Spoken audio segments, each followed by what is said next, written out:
ಈಗಾಗಲೇ ರಾಜ್ಯದ ಬೇರೆ ಬೇರೆ ಭಾಗದಲ್ಲಿ ಇನ್ಕ್ಲೂಡಿಂಗ್ UP ಅಂದರೆ ಉತ್ತರ ಪ್ರದೇಶದಲ್ಲೂ ಕೂಡ ಮುಸ್ಲಿಮರಿಗೆ ಮೀಸಲಾತಿ ಇದೆ. ಕರ್ನಾಟಕದಲ್ಲಿ ಯಾಕೆ ಅದನ್ನು ಹೋರಾಟ ಮಾಡ್ತಿದ್ದೀರಿ, ಯಾಕೆ ವಿರೋಧ ವ್ಯಕ್ತಪಡಿಸ್ತಾ ಇದ್ದೀರಿ? ಇಲ್ಲಿ ಒಂದು ವಿಚಾರ ಅಂದರೆ ಧರ್ಮಾಧಾರಿತ ಅನ್ನೋದಕ್ಕಿಂತ ಹೆಚ್ಚಾಗಿ ಮುಸ್ಲಿಮರನ್ನು ನಮ್ಮ OBC ಪಟ್ಟಿಯಲ್ಲಿ ಸೇರಿಸಲಾಗಿದೆ. ಟೆಕ್ನಿಕಲಿ OBCಗೆ ಕೊಡ್ತಾ ಇರುವಂಥ 4% ಮೀಸಲಾತಿ. ಒಂದು ಕಡೆಗೆ ಉತ್ತರ ಪ್ರದೇಶದಲ್ಲಿ BJP ಸರ್ಕಾರವೇ ಇದೆ, ಅಲ್ಲೂ ಸಿಗ್ತಾ ಇದೆ, ಇಲ್ಲಿ ಯಾಕೆ ಇದಾಗ್ತಾ ಇದೆ? ನನ್ನ ಒಂದು ಪ್ರಶ್ನೆಗೆ ರಾಜ್ಯದ ಮುಖ್ಯಮಂತ್ರಿಗಳು ಉತ್ತರ ಕೊಡಲಿ. ಸ್ವಾತಂತ್ರ್ಯ ಬಂದಾಗಿನಿಂದ 60-65 ವರ್ಷಗಳ ಕಾಲ ಸುದೀರ್ಘವಾಗಿ ಕೇಂದ್ರದಲ್ಲಿ ರಾಜ್ಯದಲ್ಲಿ ಕಾಂಗ್ರೆಸ್ ಪಕ್ಷ ಆಡಳಿತ ನಡೆಸಿದೆ. ಇವತ್ತು ಮುಸಲ್ಮಾನರು ಇವತ್ತು ಬಡವರಾಗೆ ಉಳ್ಕೊಂಡಿದ್ದಾರೆ ಅಂತ ಹೇಳಿದ್ರೆ, ಇವತ್ತು ಅಲ್ಪಸಂಖ್ಯಾತರು ಮುಂಚೂಣಿಗೆ ಬರೋದಕ್ಕೆ ಸಾಧ್ಯ ಆಗಿಲ್ಲ ಅಂತ ಹೇಳಿದ್ರೆ ಅದ್ರ ಹೊಣೆಗಾರರು ಯಾರು? ಇದೇ ಕಾಂಗ್ರೆಸ್ನವ್ರು ತಾನೆ. ಆಡಳಿತ ನಡೆಸಿರ್ತಕ್ಕಂಥವ್ರು ನೀವು ದಶಕಗಳ ಕಾಲ. ಇಷ್ಟಾದರೂ ಕೂಡ ಮುಸಲ್ಮಾನರು ಅಲ್ಲೇ ಉಳ್ಕೊಂಡಿದ್ದಾರೆ. ನೀವು ಕಾರಣ ಕಾಂಗ್ರೆಸ್ನವರು, ಭಾರತೀಯ ಜನತಾ ಪಾರ್ಟಿ ಅಲ್ಲ. ಇವತ್ತು BJP ಮುಸಲ್ಮಾನರು ವಿರೋಧಿಗಳಲ್ಲ. ಇವತ್ತು ನಮ್ಮ ನರೇಂದ್ರ ಮೋದಿ ಸರ್ಕಾರ ಟ್ರಿಪಲ್ ತಲಾಖನ್ನು ಕಿತ್ತಾಕ್ತಕ್ಕಂಥ ಕೆಲಸ ಮಾಡಿದ್ರು. ಕಾಂಗ್ರೆಸ್ನವ್ರು ಯಾಕೆ ಮಾಡಲಿಲ್ಲ? ಇವತ್ತು ಕಾಂಗ್ರೆಸ್ನವರು ಇವೆಲ್ಲವೂ ಕೂಡ ಡ್ರಾಮಾಬಾಜಿ ಅಷ್ಟೇ. ಮುಸಲ್ಮಾನರನ್ನ ವೋಟ್ ಬ್ಯಾಂಕ್ ಆಗಿ ಉಪಯೋಗಿಸ್ಕೊಳ್ತಾರೆ ಹೊರತು ಮುಸಲ್ಮಾನರ ಅವರ ಅಭಿವೃದ್ಧಿ ಬಗ್ಗೆ ಚಿಂತನೆ ಇಲ್ಲ. ಯಾವ ಕಾರಣಕ್ಕೋಸ್ಕರ ವಿರೋಧ ನಿಮ್ದು? ನಾವು ವಿರೋಧ ಮಾಡ್ತೀವಿ.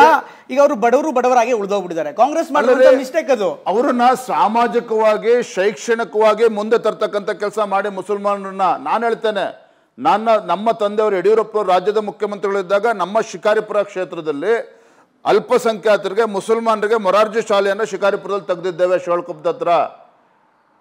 ಯಾಕೆ ಇದೊಂದು ಉದಾಹರಣೆ ಕೊಡ್ತಾ ಇದ್ದೇನೆ ಅಂತ ಹೇಳಿದ್ರೆ, ಯಡಿಯೂರಪ್ಪ ಅವರು ಮುಸಲ್ಮಾನರು ವಿರೋಧಿ ಅಲ್ಲ, ಭಾರತೀಯ ಜನತಾ ಪಾರ್ಟಿ ನರೇಂದ್ರ ಮೋದಿಜಿ ಮುಸಲ್ಮಾನರು ವಿರೋಧಿ ಅಲ್ಲ. ಆದರೆ ಇವತ್ತು ಎಲ್ಲರನ್ನೂ ಕೂಡ, ಅದು ಮುಸಲ್ಮಾನರು ಇರ್ಬೋದು, ಕ್ರಿಶ್ಚಿಯನ್ ಇರ್ಬೋದು, ಹಿಂದೂಗಳು ಇರ್ಬೋದು, ಎಲ್ಲರನ್ನೂ ಕೂಡ ಸರಿಸಮನಾಗಿ ನೋಡಬೇಕು.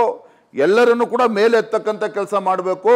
ಎಲ್ಲ ಧರ್ಮೀಯರನ್ನು ಕೂಡ ಮುಂಚೂಣಿಗೆ ತರ್ತಕ್ಕಂಥ ಕೆಲಸ ಆಗಬೇಕು, ಅಭಿವೃದ್ಧಿ ಆಗಬೇಕು. ಆದರೆ ನಿಮ್ಮ ಥರ ಈ ಕಾಂಗ್ರೆಸ್ ಥರ 420 ರಾಜಕಾರಣ ಮಾಡ್ತಲ್ಲ ನಾವು. ಬರೀ ಮುಸಲ್ಮಾನರ ವೋಟ್ ಬ್ಯಾಂಕ್ ರಾಜಕಾರಣಕ್ಕೋಸ್ಕರ ಬಳಕೆ ಮಾಡ್ತಕ್ಕಂಥ ಪ್ರಶ್ನೆ ಇಲ್ಲ. ಇದು ಕಾಂಗ್ರೆಸ್ ಅವ್ರು ಮಾಡ್ತಾ ಇರ್ತಕ್ಕಂಥ. ಅದಕ್ಕೆ ನಮ್ಮ ವಿರೋಧ ಇದೆ. ಯಾಕೆ ಹಿಂದೂಗಳಲ್ಲಿ ಬಡವರು ಇಲ್ವಾ? ಕಾಂಟ್ರಾಕ್ಟರ್ಗಳಲ್ಲಿ ಕಾಂಟ್ರಾಕ್ಟರ್ನ ಬದಿಗಿಡಿ.